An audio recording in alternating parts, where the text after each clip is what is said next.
right, good afternoon. Hello, everybody. Those of you that know me, I'm Sam, and I'm the West Hume Age and Disability Resource Nurse. Me and my colleague Rose have been doing a series this year called Meet the Expert Series, where people who are working in aged care can meet people who work in palliative care in the Hume region. I want to start today by saying an acknowledgement of country, and then I'm going to introduce you to my guest today. So I'd like to begin today by acknowledging the traditional custodians of the land in which we are meeting and recording today, and pay my respects to elders past and present. Welcome, Alison. Nice to see you this afternoon. I was wondering if you would be able to talk to us a bit about your role in the Hume region. Sure. So my name's Alison Gamble. I'm a social worker. Been working within the team at Lower Hume Palliative Care for the last 3 years here in Seymour. And at Seymour Health in general for just a little bit longer than that as a social worker. Hello. I know Alison well because I also work at the Lower Hume Palliative Care. Those of you who have met me probably know that, but Alison and I have worked together for a while now. So we know each other. I was wondering if you could tell us how you got into the palliative care space and what drew you to the area. Yeah, I can thank COVID for that, actually. I had, when I started my role in social work in a hospital setting, I had no plans whatsoever to work in palliative care. In fact, the thought terrified me. My family, my people, we don't come from a space of talking about death and dying. That's just not something you talk about in polite company. And honestly, I was terrified. And then COVID came along and some family dynamics and situation changed for me, and I had to feed my family. So I thought, hey, I can pick up some more hours here. I will put on my big girl pants and take up the hours within palliative care. Initially, it was around grief and bereavement, the role specifically following up families after the death of their loved one.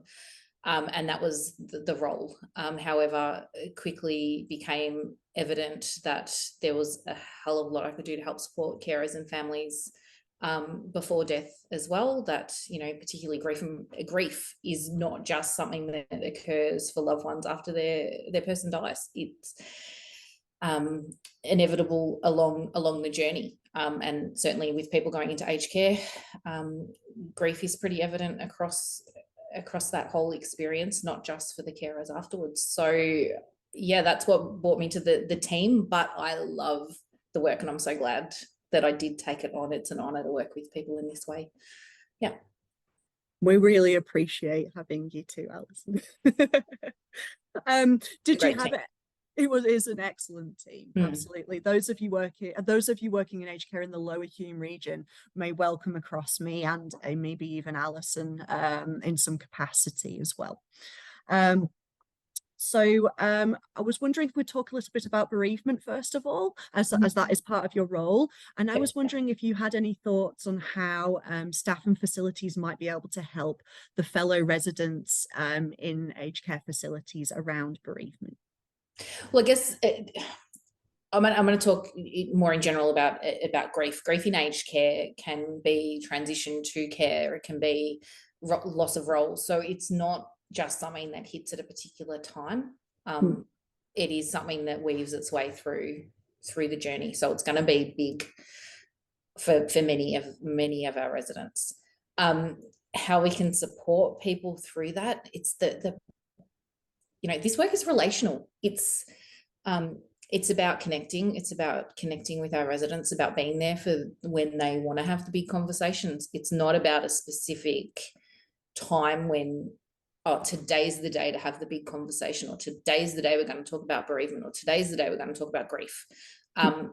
It's something that unfolds over time, and it's our job as clinicians, as nurses, as social workers, as anyone working in aged care, to have the best relationship we can with our residents and carers, to be in the position that when they're ready to have that conversation, we're there and they will have the conversation with us. Yeah, I quite agree. I think that what you're producing here is a safe space. Absolutely. And grief needs to be witnessed. And this what we can do is we can bear witness to that grief. We can hold space for them. We can create that safe space that they can process in whatever way is needed for them. Everyone grieves in a very unique way, just as their love story, and I often use this analogy, just as their love story is unique, their grief story is going to be unique. So there is no way to go, oh, it's this timeline or it's this way. And the meaning making in the dying process and the care process that those loved ones create around the story of that death and the story of their life, that impacts grief afterwards. So we're, in our being supportive of in our care journey, we're actually setting up for the best grief journey that person can have, because we're removing perhaps the trauma or the unknown, or we're allowing them to create that story and the meaning before that then carries through in bereavement and after death. Yeah. Completely agree. Thank you, Alison. That was beautifully said. Way better articulated than I can say. No, you did really well. Talking about communication, do you think there are any barriers to having good conversations with residents about death and dying? There's huge barriers. I mean, time is always going to be a huge barrier in aged care. I don't discount, and I acknowledge the amazing work that is being done in aged care every day. It's bloody hard work and it's heavy work, and I don't mean heavy lifting, although it is obviously physically heavy. I mean emotionally heavy work. So that is a barrier. You've got other clients that you need to get to, or other consumers that you need to get to, and provide that level of care, so you don't always have the opportunity to stop and have those conversations. Other barriers are obviously going to be around communication is in dementia care, for example. You know, the communication is in the ability to actually have a conversation that is, you know, a two-way conversation that is understood. That may not happen. You're going to have language barriers, you're going to have hearing barriers, you're going to have visual barriers, where it makes it hard to have that body language. There's huge amount of barriers, but as clinicians, a lot of the barriers are actually the barriers we walk in the room with. If we're not open to that conversation happening, if we have not done our own work around death, dying, and those kind of conversations, if we're scared to talk about it, we're not going to be in the position that we're going to exude that as we walk in the room, and we're not going to be the one that they open up to and speak to. Yeah. So that's a barrier. We need to have done our own work. We need to not react in a way that is, you know, it's not our job to be the most emotional in the room. So we need to be able to react in a way that lets them know we're listening and we're empathetic and congruent and authentic, but we're not going down the rabbit hole of the grief with them. So it needs to be a safe space for that conversation. So doing our own work is really important. Other barriers are around the relationships we have with consumers. We as staff members become like family, and that's great, but we also need to know they're not necessarily our family. And it kind of goes to boundaries, which I don't know, I think is coming up. We'll discuss a bit further later, but our boundaries of what position we allow those residents to be in our life. We can't discount the fact that there's a power dynamic. We are the carers, we are there, so we are not equal and we're not the same as family. So, you know, our boundaries about what we want to disclose about ourselves, what we're going to take on board, they're important to recognise. Yeah, fabulous. Thank you, Alison. Lots of barriers, but also there are so many opportunities. Yes, absolutely. It can be an extensive list in which the things you identify can grow just the more you. Absolutely. As I think about it, it could be. There's so many opportunities. As well, and I think because of the barriers, it makes it, when we get it right and when we're in that position, it makes it all the more special. And I think that's why I love the work, because you know when you walk out of that room, when you've got it right and you've had that conversation, it's like, wow, that flowed. that happened. I was what they needed in that moment. And, you know, it's beautiful when those conversations can happen and you can see some real, I'll say, healing, or I don't even know what I'd call it when you get that conversation right. Yeah. What do you know what I mean? But what would you Yeah, call it? like the like you have given some comfort to the Exactly. And that's why space, we do this or work. clarity, or whatever it is that the space needs at the time. You've identified what it needs, and that's what you've provided. Yeah, you filled what they needed in that moment. Filled their cup of whatever it was that they needed. Absolutely. Do you think that being a good communicator, and I do apologize to Alison, I didn't warn her about this, but That's all right. do you think that being a good communicator is something that is an innate skill in people, or do you think it's something that people can develop and work on over time, or a bit of both? You absolutely can work on it. You have to work on it. You Yeah. have to. Yeah. But I think maybe what the innate part of being a good communicator is the ability to self-reflect. That and that introspection, or that willingness to look inside of what the barriers might be. I think that's innate. I don't know that people pick that up, because if you don't see that you need to be introspective and actually reflect on, did that conversation go well? What can I do better? What should I have done? If you don't know to look, you And think there's you did no a great growth. job. Exactly. There's no growth. So if you are, you can absolutely grow in your communication skills, but you've got to be reflective. Yeah, If absolutely. you're not reflecting on your practice, you're not doing a good job. Sorry, guys. Yeah, no, absolutely agree. And you might identify people in your facilities that you see as being good communicators. And maybe just have a little think, with like reflect among yourselves about like what it is about those people that are lending you to identify them as good communicators, and think about how might that be something that you could use in your practice, if that is true to you and how you want to operate. Yeah, and being authentic is absolutely key. Yeah. But I will often sit and listen to people, and I certainly do it in the Palcare room. It's one of the reasons I love being in there, to listen to the way the different nurses, and even doing home visits or being in the room when they're giving care, to hear how different people word different things. And I will often like just write down literally the wording that they've used to look back later and go, that really worked. Saying it that way really worked, and how could I adapt that to be my style? Because we all have different styles, and I'm not saying spot the person who walks in a room and, you know, does something and go, oh, I need to copy them. That is not what I'm saying at all. But you can adapt and take parts of what you admire or what you can see works, and adapt it to your style, because that authenticity is key. But yeah, growth is key in communication too. Yeah. Thank you. Let's talk about boundaries. Yep. Do you have so any important boundaries? I know Alison and I are big advocates of boundaries. And so I feel like it deserves some space in today's chat, because I think it's really important.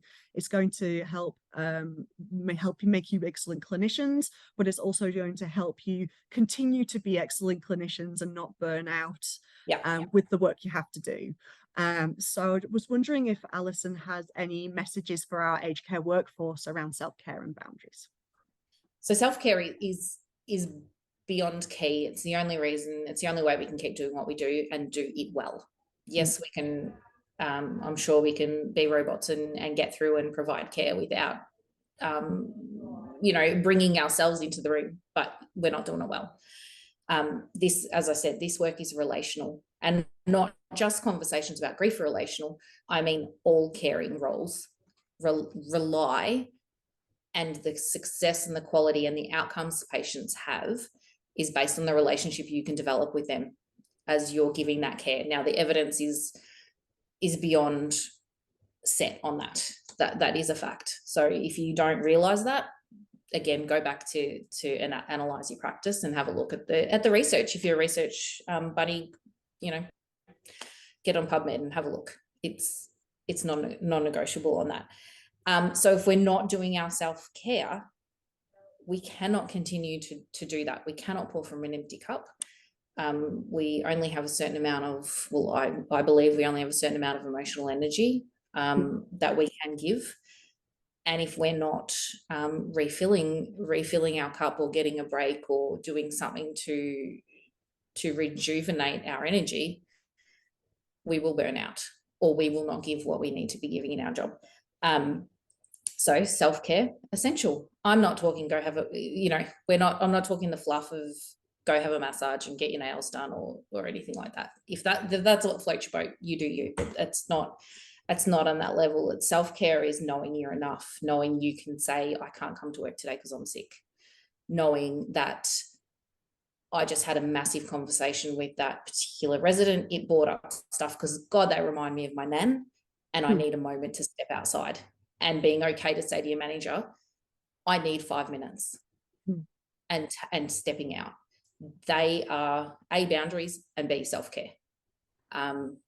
Not answering your phone after hours, or not responding to that text message for I need shifts filled, that I'm sure you guys are all getting. Please fill the shift, and you say no. Like, that is a boundary, that is self-care.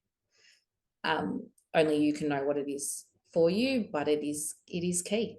And I don't say do self, and I know organizations often, and Sam and I talk about this all the time, when you get the email from, do the meditation, take the 5 minutes for the meditation in your busy day, and that's the organization's idea of self-care for you. That's not what I'm talking. It's about us as people doing what's best for us, and us wanting to give the best we can to our clients, not so we can deliver more for the workforce, not so we can take on more crap from the organization or more crap from the system, or all of that. I've just rambled, Sam, sorry. No, this is an area Sam and I often rant at each other about, so yeah. So we wanted people to hear it, and it's definitely something that the both of us preach whenever we have an ear for it. But I think it's just something really useful to know, that you do deserve to look after yourself.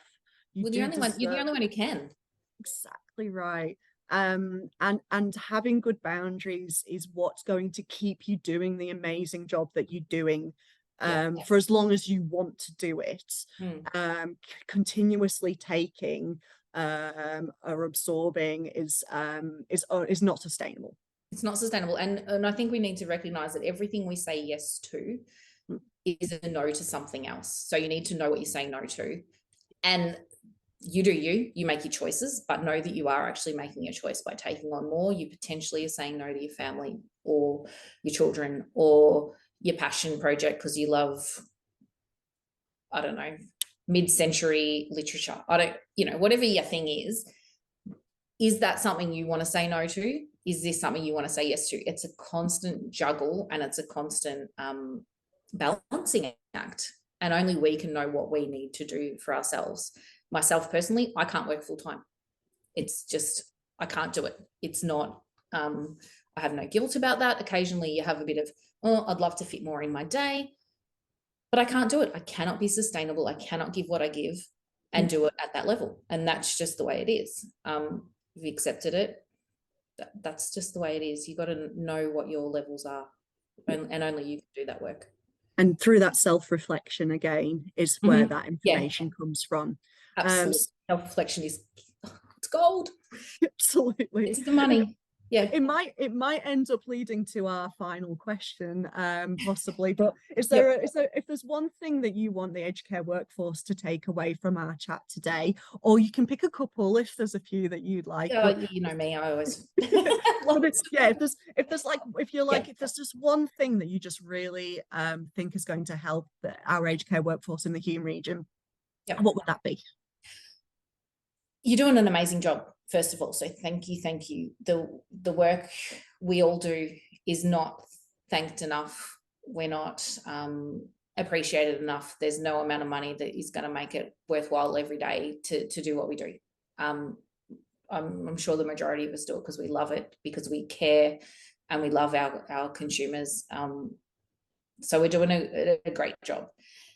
Being there for our consumers, not just in the physical care we give, but the emotional work is equally as important.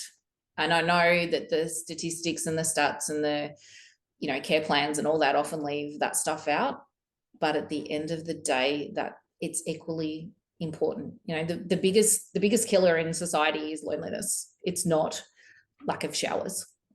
I know important. I'm not saying don't let it go and only be friendly, you know, only have social chats, but the being is the work as well. And the outcomes of all the care we do, it is shown over and over again that the outcomes are better if we are being in the room with them and having that relationship. So please be doing that work as well. As I said, grief is about being there for the conversation. Reminiscence is fantastic. Let people talk about the fact, talk about their loved one. They want to talk about them. You're not reminding them that they lost someone, because they know deep down in their soul, they know it every day. They wake up every morning and have to remind themselves that their loved one's gone. So it's not a surprise when you mention their name. Oh, I forgot about them. So talk about them. If you're talking to a family member, you can actually comment on a little quirk that resident had. You know, oh, I remember the day that they, you know, they spat out the peas. Whatever the thing is, or their favorite music was, it lets families know that you were connected and their family meant something to you too. What else? I also wanted to talk about disenfranchised grief, which I know is a bit random, but I wanted to talk about that. Sometimes as caregivers, the reality is we all have some residents, some of our consumers, patients that we connect with and that are more important than, or more, I don't know, special to us than others. Absolutely, that's a fact. And when we lose them, it hurts. And they're part of our family. We're part of their family. It hurts. And sometimes we don't know what to do with that grief because we don't have an official place for it. We're not the loved one. We can sit at the funeral. You know, we could go to the funeral if that's appropriate, if we're allowed. But we don't have a place yet. We're the one who's been giving them the care for the last 4 years, and their family at the front who have barely seen them, you know, get that place of honor and are there with their emotions, and we're sitting at the back going, but I love them. And that can be tough. And that's something we call disenfranchised grief, when you have grief but you don't really know where to place it, or you don't feel you have a role within it. And I think we need to, as professionals, acknowledge that and do something with that. So perhaps that's creating a little ritual for ourselves around that loved one, around that consumer, whether we, you know, you can light a candle, you can have a thought to them. Some facilities, you know, put up a photo of that particular person and honor them, whatever it is. But I think it's okay, and I think we should acknowledge and mark that loss. I think sometimes we move so quickly through residents and the dying, and then a new someone is in their room, and you know, it's a constant evolution. I know in Palcare we feel that. I'm assuming aged care facility staff feel the same. Can feel a bit, you know, we're on a treadmill. A treadmill, exactly. Yeah. Without stopping, exactly, and it just keeps going. So I think stopping occasionally, and only you can know how often you should reflect back and maybe think about the people you've lost in the last month or the last year or the last 6 months, and just take a moment to think. And I think that's really important as well. So you're not stuck on that, because we don't want to become autonomous beings in this work. We do not want to disassociate from the work or the pain or the loss. Like, we need to actually feel it. We feel it, we process it, we move along. We don't just, you know, you try and block some emotions, you hold it back. It's like the ocean, trying to hold back the ocean. You can't do it. You're going to get swamped eventually. So it becomes insidious, doesn't it? It creeps. It does. Yeah. So we want to ride the waves of the emotions. Yeah. Oh, I love it. I've rambled a lot.